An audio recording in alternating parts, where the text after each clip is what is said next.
ಸ್ನೇಹಿತರ welcome back to Mahi masters YouTube channel. ನಾನು ನಿಮ್ಮ ಮಹಿಗೌಡ ಮಾತಾಡ್ತಿರೋದು. ಇವತ್ತಿನ ಈ ವಿಡಿಯೋದಲ್ಲಿ KCET ಆ್ಯಂಡ್ ಆಗಿನೂ ನೀಟ್ ವಿದ್ಯಾರ್ಥಿಗಳಿಗೆ ಒಂದಿಷ್ಟು ಇಂಪಾರ್ಟೆಂಟ್ ಅಪ್ಡೇಟ್ಸನ್ನು ಕೊಡ್ತೀನಿ. So second round option entry ಬಗ್ಗೆ, ಸೆಕೆಂಡ್ ರೌಂಡ್ ಚಾಯ್ಸ್ ಎಂಟ್ರಿ ಬಗ್ಗೆ ಆ್ಯಂಡ್ ಆಗಿನೂ ಸಹ second round final allotment results ಬಗ್ಗೆ ಇವತ್ತಿನ ಈ ವಿಡಿಯೋದಲ್ಲಿ ಕಂಪ್ಲೀಟ್ ಕ್ಲಾರಿಫಿಕೇಶನ್ ಆದರೆ ಸಿಗುತ್ತೆ. ಸೊ ಸಾಕಷ್ಟು ಸ್ಟೂಡೆಂಟ್ಸು ಈ ಮೂರದರ ರಿಲೇಟೆಡ್ನು ಸಹ ಡೌಟ್ಸನ್ನು ಕೇಳ್ತಾನೆ ಇದ್ರು. ಸೊ ಹಾಗಾಗಿ ಇವತ್ತಿನ ಈ ವಿಡಿಯೋದಲ್ಲಿ ಕಂಪ್ಲೀಟ್ ಇನ್ಫಾರ್ಮೇಷನ್ ಸಿಗುತ್ತೆ. ವಿಡಿಯೋನ ಕಂಪ್ಲೀಟಾಗಿ ವಾಚ್ ಮಾಡಿ ಆ್ಯಂಡ್ ಆಗಿನೂ ಚಾನಲ್ಗೆ ಲೈಕ್ ಸಬ್ಸ್ಕ್ರೈಬನ್ನು ಮಾಡ್ಕೊಳ್ಳಿ.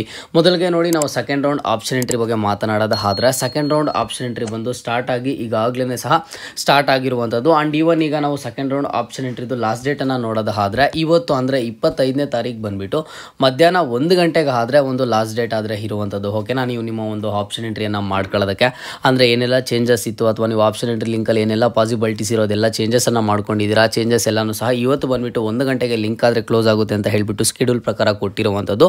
ಸೊ ನೋಡಿ, second round option entry link ಏನಿದೆ, second round option entry link ಮೇಲೆ ಕ್ಲಿಕ್ ಮಾಡಿ ನೋಡಿ. ಯಾರಿಗಾದರೆ ಫಸ್ಟ್ ರೌಂಡಲ್ಲಿ ಸೀಟ್ ಅಲಾಟ್ಮೆಂಟ್ ಆಗಿಲ್ವೋ ಇಂತಹ ಸ್ಟೂಡೆಂಟ್ಸ್ಗೆ ನಾನು ಪ್ರತಿ ವಿಡಿಯೋದಲ್ಲಿಯೂ ಸಹ ಹೇಳಿದ್ದೀನಿ, ನಿಮಗೆ ಫಸ್ಟ್ ರೌಂಡಲ್ಲಿ ಯಾವುದೇ ಥರದ ಸೀಟ್ ಅಲಾಟ್ಮೆಂಟ್ ಆಗಿಲ್ಲ. ಈಗ ನೀವು second round option entry link ಮೇಲೆ ಕ್ಲಿಕ್ ಮಾಡಿ ಅಲ್ಲಿ ಟರ್ಮ್ಸ್ ಆ್ಯಂಡ್ ಕಂಡೀಷನ್ಸನ್ನು ಅಗ್ರಿ ಕೊಟ್ಟಿದ್ದೀರಾ ಅಂತ ಅಂದರೆ ಅಷ್ಟೇ ನೀವೊಂದು ಎಲಿಜಿಬಲ್ ಆದರೆ ಇರ್ತೀರಾ. ಓಕೆನಾ, ಇಲ್ಲ ಅಂತ ಅಂದರೆ ಇಲ್ಲಿ ಏನಾಗುತ್ತೆ ಅಂತಂದರೆ ಅಲ್ಲಿ you have not entered any options ಅಂತ ಬಂದುಬಿಡುತ್ತೆ. ಓಕೆನಾ, ಸೊ ಇಲ್ಲಿ ಆಪ್ಷನ್ ಎಂಟ್ರಿ ಲಿಂಕ್ ಮೇಲೆ ಕ್ಲಿಕ್ ಮಾಡಿದಾಗ ಯಾರಿಗಾದರೆ you have not entered any options ಅಂತ ಬರ್ತಿದೆಯೋ ಇಂತಹ ಸ್ಟೂಡೆಂಟ್ಸು ನೀವು ಯಾರು ಭಯ ಪಡುವಂಥ ಅವಶ್ಯಕತೆ ಇಲ್ಲ. ಇದು ಯಾರಿಗೆ ಆಗಿರೋದು ಅಂತ ಅಂದರೆ ಫಸ್ಟ್ ರೌಂಡಲ್ಲಿ ಯಾರಿಗಾದರೆ ಸೀಟ್ ಅಲಾಟ್ಮೆಂಟ್ ಆಗಿಲ್ವೋ ಅಂತಹ ಸ್ಟೂಡೆಂಟ್ಸ್ಗಾಗಿರುವಂಥದ್ದು.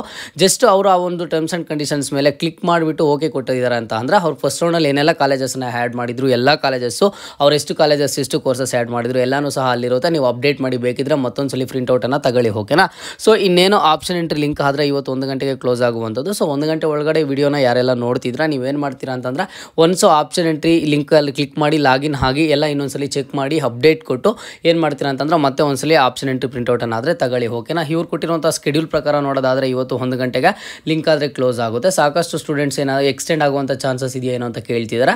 ಎಕ್ಸ್ಟೆಂಡ್ ಆಗುವಂಥ ಯಾವುದೇ ಥರದ ಪಾಸಿಬಿಲಿಟೀಸ್ ಆದರೆ ಇಲ್ಲ. ಯಾಕಂತ ಅಂದರೆ ಇಲ್ಲೇನು ಆಪ್ಷನ್ ಎಂಟ್ರಿಯಲ್ಲಿ ಕಾಲೇಜಸ್ನ ಆ್ಯಡ್ ಮಾಡೋದಾಗಲಿ ಅಥವಾ ಮತ್ತೊಂದಾಗಲಿ ಇಲ್ಲ, ಸ್ಟೂಡೆಂಟ್ಸಿಗೆ ಮತ್ತೆ ಜಾಸ್ತಿ ಟೈಮ್ ಕೊಡಬೇಕು ಅಂತ ಇಲ್ಲಿ ಜಸ್ಟ್ ಇರುವಂಥದ್ದು ಕೇವಲ ಚೇಂಜಸ್ಸಿಗಷ್ಟೇ. ಈಗಾಗಲೇ 21ನೇ ತಾರೀಕಿಂದ ಸ್ಟಾರ್ಟ್ ಆಗಿರುವಂಥದ್ದು, ಅಂದರೆ 4 ದಿನಗಳ ಕಾಲಾವಕಾಶನ ಕೊಟ್ಟಿದ್ರು.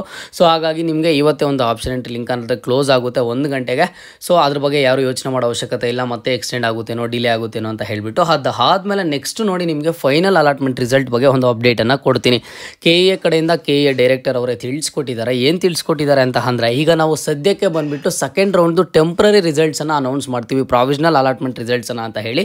ಸೊ ನಿಮಗೆ ಸೆಕೆಂಡ್ ರೌಂಡ್ದು ಪ್ರಾವಿಷನಲ್ ಅಲಾಟ್ಮೆಂಟ್ ರಿಸಲ್ಟ್ಸ್ ಬಂದುಬಿಟ್ಟು 29ನೇ ತಾರೀಕು ಮಧ್ಯಾಹ್ನ 1 ಗಂಟೆಗೆ 100% ಆಗಿ ನಿಮಗೆ ಒಂದು second round provisional allotment results ಆದರೆ ಸಿಕ್ಕೇ ಸಿಗುತ್ತೆ. ಓಕೆನಾ, so second round provisional allotment result ಸಿಕ್ಕಿದ ಆದಮೇಲೆ ನಿಮಗೆ ಇಮಿಡಿಯೇಟಾಗಿ ನೆಕ್ಸ್ಟ್ ಡೇನೇ ಸೆಕೆಂಡ್ ರೌಂಡ್ದು ಫೈನಲ್ ಅಲಾಟ್ಮೆಂಟ್ ರಿಸಲ್ಟ್ಸ್ ಬರುತ್ತಾ ಅಂತಂದರೆ ಖಂಡಿತವಾಗ್ಲೂ ಸಹ ಇಲ್ಲ. ಇಲ್ಲಿ ಯಾಕೆ ನಂತರ ತಿಳಿಸಲಾಗುವುದು ಅಂತ ಮೆನ್ಷನ್ ಮಾಡಿದ್ದಾರೆ ಅಂತ ಅಂದರೆ second round final allotment results ಏನಿದೆ, ಈ second round final allotment results ಬಂದುಬಿಟ್ಟು ನಿಮಗೆ ಆಲ್ ಇಂಡಿಯಾ MCC ಕೌನ್ಸಿಲಿಂಗ್ ಅವರು ಯಾವಾಗ ಅವರ ಒಂದು ಸೆಕೆಂಡ್ ರೌಂಡನ್ನು ರಿಸಲ್ಟನ್ನು ಅನೌನ್ಸ್ ಮಾಡ್ತಾರೋ ಆವಾಗ ಬಂದುಬಿಟ್ಟು ಇಲ್ಲಿ ಒಂದು ಸೆಕೆಂಡ್ ರೌಂಡ್ದು ಫೈನಲ್ ಅಲಾಟ್ಮೆಂಟ್ ರಿಸಲ್ಟನ್ನು ಆದರೆ ಡಿಕ್ಲೇರ್ ಮಾಡುವಂಥದ್ದು. ಓಕೆನಾ, so all India MCC counselling ಅವ್ರದ್ದು ಯಾವ ರೀತಿ ಫಾಲೋಅಪ್ ಮಾಡ್ತಾ ಬರಬೇಕು, ಯಾಕಂತ ಅಂದರೆ ಇದು KCET ಆ್ಯಂಡ್ ಆಗಿನೂ ನೀಟ್ ವಿದ್ಯಾರ್ಥಿಗಳಿಗೆ ಕಂಬೈನ್ಡ್ ಕೌನ್ಸಿಲಿಂಗ್ ಆಗಿರೋದ್ರಿಂದ ಸೊ ಈಗ ನೀವು KCET ಸ್ಟೂಡೆಂಟ್ಸ್ನ ವೆಯ್ಟ್ ಮಾಡಲೇಬೇಕು. ಏನಾದರೂ ಸಪ್ರೇಟ್ ಕೌನ್ಸಿಲಿಂಗ್ ನಡೆಸ್ಕೊಡ್ತಾ ಇದ್ದಿದ್ರೆ, ಈಗ ಕಳೆದ 4 ವರ್ಷ ಹಿಂದೆ ಎಲ್ಲನೂ ಸಹ ಸಪ್ರೇಟ್ ಕೌನ್ಸಿಲಿಂಗನ್ನು ನಡೆಸ್ಕೊಡ್ತಿದ್ರು. ಆ ರೀತಿ ಏನಾದರೂ ಸಪ್ರೇಟ್ ಕೌನ್ಸಿಲಿಂಗ್ ನಡೆಸ್ಕೊಡ್ತಾ ಇದ್ದಿದ್ರೆ KCET ವಿದ್ಯಾರ್ಥಿಗಳಿಗೆ ಈಗಾಗಲೇ ನಿಮ್ಮ ಒಂದು ಕೌನ್ಸಿಲಿಂಗ್ ಪ್ರೊಸೀಜರೇ 3 ರೌಂಡ್ಸ್ ಕಂಪ್ಲೀಟ್ ಆಗಿಬಿಡೋದು. ಬಟ್ ಈಗ ಒಂದು ನೀಟ್ ವಿದ್ಯಾರ್ಥಿಗಳು ಕಂಬೈನ್ಡ್ ಕೌನ್ಸಿಲಿಂಗ್ ಆಗಿರೋದ್ರಿಂದ ಸೆಕೆಂಡ್ ರೌಂಡ್ದು all India MCC counselling result declare ಆಗಬೇಕು. ಅದಾದಮೇಲೆ ಅದನ್ನು ನೋಡಿಕೊಂಡು KEA ಕಡೆಯಿಂದ ತಿಳಿಸ್ಕೊಡ್ತಾರೆ. ಬಟ್ ನಿಮಗೆ ಸೆಕೆಂಡ್ ರೌಂಡ್ ಪ್ರಾವಿಷನಲ್ ರಿಸಲ್ಟ್ಸ್ ಏನಿದೆ, ಪ್ರಾವಿಷನಲ್ ರಿಸಲ್ಟ್ಸ್ ಅಂತೂ 29ನೇ ತಾರೀಕು 100% ನಿಮಗೆ ರಿಸಲ್ಟ್ ಬರುತ್ತೆ. ಸೊ ಸ್ಟೂಡೆಂಟ್ಸು ನಿಮಗೆ 29ನೇ ತಾರೀಕು ರಿಸಲ್ಟ್ ಬಂದಿದ್ದ ಆದಮೇಲೆ ನಿಮ್ಗೆ ಏನಾದ್ರು ಸೀಟ್ ಅಲಾಟ್ಮೆಂಟ್ ಆಗಿದ್ರೆ ಆಲ್ಮೋಸ್ಟ್ 99% ಫೈನಲ್ ಅಲಾಟ್ಮೆಂಟ್ ರಿಸಲ್ಟಲ್ಲಿ ಅದೇ ಒಂದು ಸೀಟ್ ಆದರೆ ಅಲಾಟ್ಮೆಂಟ್ ಆಗುತ್ತೆ. ಈಗಾಗಲೇ ನೀವು ಫಸ್ಟ್ ರೌಂಡ್ ಆಫ್ ರಿಸಲ್ಟ್ಸಲ್ಲಿ ಚೆಕ್ ಮಾಡ್ಕೊಂಡಿದ್ದೀರಾ. ಒಂದು ಮಾರ್ಕ್ ಅಲಾಟ್ಮೆಂಟಲ್ಲಿ ಸಿಕ್ಕಿರೋದೇ ಪ್ರಾವಿಷನಲಲ್ಲಿ ಸಿಕ್ತು, ಪ್ರಾವಿಷನಲ್ ಸಿಕ್ಕಿರೋದೇ ಫಸ್ಟ್ ರೌಂಡ್ ಫೈನಲ್ ಅಲಾಟ್ಮೆಂಟ್ ರಿಸಲ್ಟಲ್ಲಿ ಸಿಕ್ತು, ಈ ರೀತಿ ಆಗುವಂಥದ್ದು. ಸೊ ಹಾಗಾಗಿ ನಿಮಗೆ second round final allotment results ಬರುವಂಥದ್ದು ಮುಂದಿನ ತಿಂಗಳು ಫಸ್ಟ್ ವೀಕಲ್ಲಿ ಮೇ ಬಿ ಆದರೆ ಬರ್ಬೋದು, ಸೆಪ್ಟೆಂಬರ್ ಮಂತಲ್ಲಿ ಫಸ್ಟ್ ವೀಕಲ್ಲಿ ಬರುವಂಥ ಚಾನ್ಸಸ್ ಆದರೆ ಇದೆ. ಸೊ ಆ ಡೇಟ್ ಯಾವಾಗ ಏನು ಅಂತ ಹೇಳಿಬಿಟ್ಟು KE ಕಡೆಯಿಂದನೇ ಡಿಕ್ಲೇರ್ ಮಾಡ್ತಾರೆ, ಆಗ ನಾನು ನಿಮ್ಗೆ ಆದರೆ ತಿಳಿಸ್ಕೊಡ್ತೀನಿ. ಓಕೆನಾ. ಸೊ ಈಗ ನೀವು ನಿಮ್ಮ ಒಂದು ಆಪ್ಷನ್ ಎಂಟ್ರಿಯನ್ನು ಕಂಪ್ಲೀಟ್ ಮಾಡ್ಕೊಂಡಿದ್ದೀರಾ. ಆಪ್ಷನ್ ಎಂಟ್ರಿ ಕಂಪ್ಲೀಟ್ ಮಾಡಿದಾದ್ಮೇಲೆ ಯಾರು ಫೈನಲ್ ಅಲಾಟ್ಮೆಂಟ್ ರಿಸಲ್ಟ್ಸ್ಗಾಗಿ ವೆಯ್ಟ್ ಮಾಡಬೇಡಿ. ಜಸ್ಟ್ 29ನೇ ತಾರೀಕು ಏನು ಕೊಡ್ತಾರೆ ಸೆಕೆಂಡ್ ರೌಂಡ್ ಪ್ರಾವಿಷನಲ್ ರಿಸಲ್ಟ್ಸಿಗೆ ವೆಯ್ಟ್ ಮಾಡಿ. ಅಲ್ಲಿ ಸೀಟ್ ಸಿಕ್ಕಿದೆ ಅಂತ ಅಂದರೆ ಫೈನಲ್ ಅಲಾಟ್ಮೆಂಟಲ್ಲಿ ಸಿಕ್ಕೇ ಸಿಗುತ್ತೆ. ಅದ್ರ ಬಗ್ಗೆ ನೀವು ಯಾರು ಯೋಚನೆ ಮಾಡೋವಂಥ ಅವಶ್ಯಕತೆ ಇಲ್ಲ. ಓಕೆನಾ. ಸೊ ಇಲ್ಲಿ ಸಾಕಷ್ಟು ಸ್ಟೂಡೆಂಟ್ಸು ಈಗ ಚಾಯ್ಸ್ ಎಂಟ್ರಿ ಬಗ್ಗೆ ಕೇಳ್ತಿದ್ದಾರೆ, ಬೋತ್ KCET ಆ್ಯಂಡ್ ಹಾಗೇನು ನೀಟ್ ವಿದ್ಯಾರ್ಥಿಗಳು. ಮೊದಲಿಗೆ ಒಂದು ಕ್ಲಿಯರ್ ಮಾಡ್ತೀನಿ ನೋಡಿ, ಚಾಯ್ಸ್ ಎಂಟ್ರಿ ಬಂದುಬಿಟ್ಟು ಕೇವಲ KCET ವಿದ್ಯಾರ್ಥಿಗಳಿಗೆ ಮಾತ್ರ ಇರುತ್ತೆ. ಇಲ್ಲಿ ನೀಟ್ ವಿದ್ಯಾರ್ಥಿಗಳಿಗೆ ಯಾವುದೇ ಥರದ ಚಾಯ್ಸ್ ಎಂಟ್ರಿ ಇರಲ್ಲ. ಯಾಕೆ ಅಂತ ಅಂದರೆ ಮುಂದೆ ಯಾವುದೇ ಥರದ ಫರ್ದರ್ ರೌಂಡ್ಸ್ ಆದರೆ ಇಲ್ಲ, ಥರ್ಡ್ ರೌಂಡ್ ಅಂತ ಏನೂ ಸಹ ನೀಟ್ ವಿದ್ಯಾರ್ಥಿಗಳಿಗೆ ಇಲ್ಲ. ಸೊ ಹಾಗಾಗಿ ಬಂದುಬಿಟ್ಟು ನೀಟ್ ವಿದ್ಯಾರ್ಥಿಗಳಿಗೆ ಯಾವುದೇ ಥರದ ಚಾಯ್ಸ್ ಎಂಟ್ರಿ ಇರೋದಿಲ್ಲ. ಸೆಕೆಂಡ್ ರೌಂಡ್ ಫೈನಲ್ ಅಲಾಟ್ಮೆಂಟ್ ರಿಸಲ್ಟಲ್ಲಿ ನೀಟ್ ವಿದ್ಯಾರ್ಥಿಗಳಿಗೆ ಈಗ ಯಾವುದೋ ಒಂದು ಸೀಟ್ ಸಿಕ್ಕಿದೆ ಅಂತಂದರೆ ಆ ಒಂದು ಸ್ಟೂಡೆಂಟು 100% ಆಗಿ ಆ ಒಂದು ಸೀಟ್ಗೆ ಅಡ್ಮಿಷನನ್ನು ತಗೊಳ್ಳೇಬೇಕು.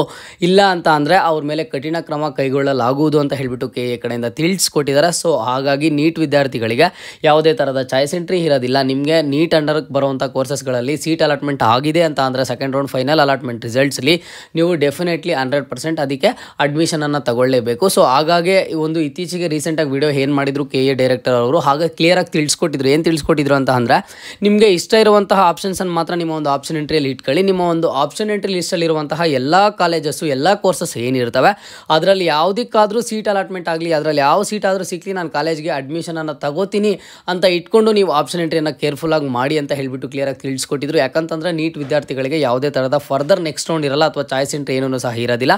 ಇದೊಂದು ಕ್ಲಿಯರ್ ಮಾಡ್ಕೊಳ್ಳಿ. ಆ್ಯಂಡ್ KCET ವಿದ್ಯಾರ್ಥಿಗಳಿಗೆ ಬಂದುಬಿಟ್ಟು ಚಾಯ್ಸ್ ಎಂಟ್ರಿ ಆದರೆ ಇರುತ್ತೆ. ಓಕೆನಾ. ಯಾಕಂತಂದರೆ KCET ವಿದ್ಯಾರ್ಥಿಗಳಿಗೆ ಇನ್ನೂ ಒಂದು ರೌಂಡ್ಸನ್ನು ನಡೆಸ್ಕೊಡ್ತಾರೆ, ಸೆಕೆಂಡ್ ಎಕ್ಸ್ಟೆಂಡೆಡ್ ರೌಂಡ್ ಅಂತ ಹೇಳಿಬಿಟ್ಟು. ಸೊ ಇವ್ರಿಗೆ ಚಾಯ್ಸ್ ಎಂಟ್ರಿ ಯಾವಾಗ ಸ್ಟಾರ್ಟ್ ಆಗುತ್ತೆ KCET ವಿದ್ಯಾರ್ಥಿಗಳಿಗೆ ಅಂತ ಅಂದರೆ ಈಗ ಮುಂದಿನ ತಿಂಗಳಲ್ಲಿ second round final allotment results ಬಂದಿದ್ದ ಆದಮೇಲೆ ಅಲ್ಲಿ ಸ್ಟೂಡೆಂಟ್ಸ್ಗೆ ಚಾಯ್ಸ್ ಎಂಟ್ರಿ ಆದರೆ ಸ್ಟಾರ್ಟ್ ಆಗುತ್ತೆ. ಬಟ್ ಅಲ್ಲಿ ಚಾಯ್ಸ್ ಎಂಟ್ರಿಯಲ್ಲಿ ನಿಮಗೆ ಫಸ್ಟ್ ರೌಂಡಲ್ಲಿ ಇತ್ತಲ್ವ ಚಾಯ್ಸ್ ಎಂಟ್ರಿ ಆ ರೀತಿ ಇರೋದಿಲ್ಲ. ಇಲ್ಲಿ ಬಂದುಬಿಟ್ಟು ಕೇವಲ ಚಾಯ್ಸ್ 1 ಆ್ಯಂಡ್ ಹಾಗೇನು ಸಹ ಚಾಯ್ಸ್ 4 ಅಂತ ಇರುತ್ತೆ. ಸೊ ಯಾಕೆ ಅಂತ ಅಂದರೆ ಈಗ ಸ್ಟೂಡೆಂಟ್ಸ್ಗೆ ಸೀಟ್ ಅಲಾಟ್ಮೆಂಟ್ ಆಗುತ್ತೆ ಸೆಕೆಂಡ್ ರೌಂಡ್. ಇದರಲ್ಲಿ ನಿಮಗೆ ಸೀಟ್ ಇಷ್ಟ ಇದ್ದರೆ ನೀವು ಚಾಯ್ಸ್ 1 ಕೊಟ್ಟು ಒಂದು ಅಡ್ಮಿಷನನ್ನು ತಗೋಬೋದು. ನಿಮಗೆ ಸೀಟ್ ಇಷ್ಟ ಇದ್ದು ನಾನು ಅದನ್ನು ಹೋಲ್ಡ್ ಮಾಡಿಕೊಂಡು ನೆಕ್ಸ್ಟ್ ರೌಂಡ್ಗೆ ಪಾರ್ಟಿಸಿಪೇಟ್ ಮಾಡ್ತೀನಿ ಅಂತ ಅಂದ್ರೂ ನೀವು ಚಾಯ್ಸ್ 1 ಸೆಲೆಕ್ಟ್ ಮಾಡ್ಕೋತೀರಾ. ಅದಕ್ಕೆ ಏನೆಲ್ಲ ಟರ್ಮ್ಸ್ ಆ್ಯಂಡ್ ಕಂಡೀಷನ್ಸ್ ಇರುತ್ತೆ ಅಂತ ಹೇಳಿಬಿಟ್ಟು ಮುಂದಿನ ದಿನಗಳಲ್ಲಿ ತಿಳಿಸ್ಕೊಡ್ತಾರೆ. ನಿಮಗೆ ಸಿಕ್ಕಿರುವಂಥ ಸೀಟ್ ಇಷ್ಟ ಇಲ್ಲ, ನೀವು ಕೌನ್ಸಿಲಿಂಗಿಂದ ಎಕ್ಸಿಟ್ ಆಗ್ತೀನಿ ಅನ್ನಂಗಿದ್ರೆ ನೀವು ಚಾಯ್ಸ್ 4 ಕೊಟ್ಟು ಎಕ್ಸಿಟ್ ಆದರೆ ಹಾಕ್ತೀರಾ. ಓಕೆನಾ. ಸೊ KCET ವಿದ್ಯಾರ್ಥಿಗಳಿಗೆ ಇಲ್ಲಿ ಕ್ಲಿಯರಾಗಿ ಮೆನ್ಷನ್ ಮಾಡಿರುವಂಥದ್ದು ಸ್ಕ್ರೀನ್ ಮೇಲೆ ಅಬ್ಸರ್ವ್ ಮಾಡ್ಬೋದು. ಕೇವಲ ಚಾಯ್ಸ್ 1 ಆ್ಯಂಡ್ ಹಾಗೇನು ಚಾಯ್ಸ್ 4 ಇರುತ್ತೆ. ನಿಮಗೆ ಸೀಟ್ ಸಿಕ್ಕಿದ್ರೂ ಸಹ ಸೀಟ್ನ ಹೋಲ್ಡ್ ಮಾಡಿಕೊಂಡು ನೆಕ್ಸ್ಟ್ ರೌಂಡಿಗೆ ಪಾರ್ಟಿಸಿಪೇಟ್ ಮಾಡ್ಬೋದು ಚಾಯ್ಸ್ 1 ಸೆಲೆಕ್ಟ್ ಮಾಡಿಕೊಂಡು. ಬಟ್ ಅದಕ್ಕೆ ನೀವು ಸಿಕ್ಕಿರುವಂಥ ಸೀಟ್ಗೆ ಹೋಗಿ ಅಡ್ಮಿಷನನ್ನು ಆಗಿ ಕಾಲೇಜ್ಗೆ ರಿಪೋರ್ಟ್ ಆದರೆ ಮಾಡಬೇಕಾಗುತ್ತೆ. ಇದ್ರ ಬಗ್ಗೆ ಇನ್ನೂ ಸಹ ಒಂದಿಷ್ಟು ಟರ್ಮ್ಸ್ ಆ್ಯಂಡ್ ಕಂಡೀಷನ್ಸ್ ಇರುವಂಥದ್ದು ಅದನ್ನು KE ಕಡೆಯಿಂದನೇ ತಿಳಿಸ್ಕೊಡ್ತಾರೆ. ಈಗ KCET ವಿದ್ಯಾರ್ಥಿಗಳಿರುವಂಥ ಚಾಯ್ಸ್ ಎಂಟ್ರಿ ಬಗ್ಗೆ ಯಾವ ರೀತಿ ಏನು ಅಂತ ಹೇಳಿಬಿಟ್ಟು ಸೊ ನಾನು ನಿಮಗೆ ಅಪ್ಡೇಟ್ ಮಾಡಿ ತಿಳಿಸ್ಕೊಡ್ತೀನಿ. KCET ವಿದ್ಯಾರ್ಥಿಗಳಿಗೆ ಡೆಫಿನೆಟ್ಲಿ ಚಾಯ್ಸ್ ಎಂಟ್ರಿ ಆದರೆ ಇದ್ದೇ ಇದೆ. ಫರ್ದರ್ ರೌಂಡ್ ಸೆಕೆಂಡ್ ಎಕ್ಸ್ಟೆಂಡೆಡ್ ರೌಂಡನ್ನು ನಡೆಸ್ಕೊಡ್ತಾರೆ. ಓಕೆನಾ. ಇನ್ನು ಕೌನ್ಸಿಲಿಂಗ್ ರಿಲೇಟೆಡ್ ಬೇರೆ ಏನೇ ಡೌಟ್ ಇರಲಿ ಕಮೆಂಟ್ ಬಾಕ್ಸಲ್ಲಿ ಕಮೆಂಟನ್ನು ಮಾಡಿ. ಖಂಡಿತವಾಗ್ಲೂ ನೀವು ಮಾಡುವಂಥ ಪ್ರತಿಯೊಂದು ಕಮೆಂಟನ್ನು ಸಹ ಇಂಪಾರ್ಟೆಂಟ್ ಆಗುತ್ತೆ. ನಾನು ಎಲ್ಲ ಕಮೆಂಟ್ಸ್ಗೂ ರಿಪ್ಲೈ ಮಾಡಿಲ್ಲ ಅಂತಂದ್ರೂ ಎಲ್ಲ ಕಮೆಂಟ್ಸನ್ನು ನಾನು ಡೆಫಿನೆಟ್ಲಿ ಓದ್ತೀನಿ. ಓದ್ಬಿಟ್ಟು ಸ್ಟೂಡೆಂಟ್ಸ್ಗೆ ಯಾವುದು ಡೌಟ್ ಇದೆ, ಯಾವುದು ಹೆಚ್ಚಿಗೆ ಪ್ರಾಬ್ಲಮ್ ಫೇಸ್ ಮಾಡ್ತಿದ್ದಾರೆ ಅಂತ ನಾನು ಅಲ್ಲಿ ನೋಡಿ ನಿಮಗೆ ಸಪ್ರೇಟ್ ವಿಡಿಯೋನ ಅಪ್ಡೇಟ್ ಮಾಡಿ ತಿಳಿಸ್ಕೊಡ್ತಿರ್ತೀನಿ. ಸೊ ಚಾನಲನ್ನು ಸಬ್ಸ್ಕ್ರೈಬ್ ಮಾಡೋದು ಮರಿಬೇಡಿ. ನಿಮಗೆ ಕೌನ್ಸಿಲಿಂಗ್ ಅಪ್ಡೇಟ್ಸ್ ಜೊತೆಗೆ ಇಂಪಾರ್ಟೆಂಟ್ ಆಗಿ ಸ್ಕಾಲರ್ಶಿಪ್ ಆ್ಯಂಡ್ ಹಾಸ್ಟೆಲ್ ಅಪ್ಡೇಟ್ಸ್ ಆದರೆ ಸಿಗ್ತಿರುತ್ತೆ. ಲೈಕ್ ಸಬ್ಸ್ಕ್ರೈಬನ್ನು ಮಾಡ್ಕೊಳ್ಳಿ. ಮುಂದೆ ಎಲ್ಲ ರೀತಿಯ ಹೆಚ್ಚಿನ ಅಪ್ಡೇಟ್ಸ್ ಜೊತೆಗೆ ಸಿಗ್ತಾ ಇರೋಣ. ಅಲ್ಲಿಯ ತನಕ take care and keep watching Mahi masters for more updates.